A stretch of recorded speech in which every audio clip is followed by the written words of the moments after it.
Le doy la bienvenida vía Zoom a Rebeca Vargas, CEO de Mexico Leaders Network y una conocedora a fondo del tema migratorio. ¿Cómo te va, Rebeca? Buenas noches. Bien, gracias. Gracias por estar con nosotros. Arranco directo contigo. ¿Cómo has visto este acercamiento que se da inicial entre Joe Biden y Andrés Manuel López Obrador y el planteamiento que hace la Casa Blanca? Es decir, el de que se va a trabajar de manera muy enérgica para frenar los flujos migratorios, y esto en el contexto de las cifras que dábamos hace unos instantes, y me baso en las cifras de la Border Patrol, respecto a que se está detectando un pico migratorio en la frontera norte. ¿Cómo lo ves tú, Rebeca? Pues efectivamente sí se ve un pico, porque obviamente que todas las personas esperaban la salida de Trump, y ante la llegada de Biden la expectativa es que los Estados Unidos abrirán las puertas o que será mucho más benévolo con los migrantes. Por eso el incremento en las cifras, ¿no? ¿Y cómo lo veo? Pues veo que básicamente el tema migratorio es una prioridad para el presidente Biden. Más allá de la necesidad de corto plazo imperante de atender el tema relativo a salud y a economía derivado de COVID, no cabe duda que el tema migratorio es la prioridad legislativa número 1 del presidente Biden.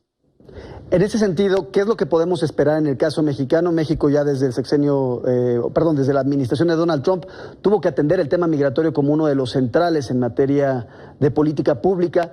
¿Qué es lo que podríamos esperar? Y te lo pregunto por un tema en particular. Platicamos con varios migrantes en el norte, en el sur. Muchos de ellos manifestaban la esperanza de que podrían ya cruzar a Estados Unidos con este cambio de administración. Pareciera que surge esa esperanza al llegar Biden, pero la realidad es que México sigue siendo un país de paso y por lo que hemos visto en los últimos días, pues sigue desplegada la Guardia Nacional en la frontera sur.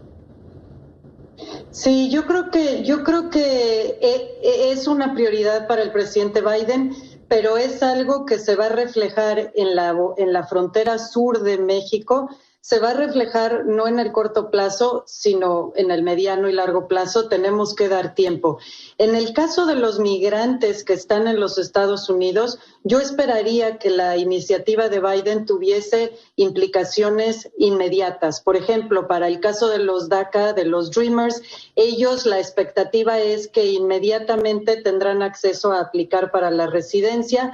Asimismo, el plan que presenta Biden, que se prevé que Biden presente a los legisladores, es un plan que le daría a los inmigrantes que ya viven en los Estados Unidos y que tienen ya tiempo viviendo aquí, les daría la posibilidad de que tuvieran acceso a solicitar una residencia después de 5 años, y si cumplen con ciertos requisitos, después de esos 5 años, 3 años después, podrían incluso solicitar la residencia. Entonces, para los inmigrantes que ya están en los Estados Unidos, la iniciativa de Biden tendrá implicaciones benéficas rápidamente. Para aquellos que están todavía en Centroamérica o en México y que tendrían la intención de venir a los Estados Unidos, la propuesta de ley no tendría beneficios inmediatos, pero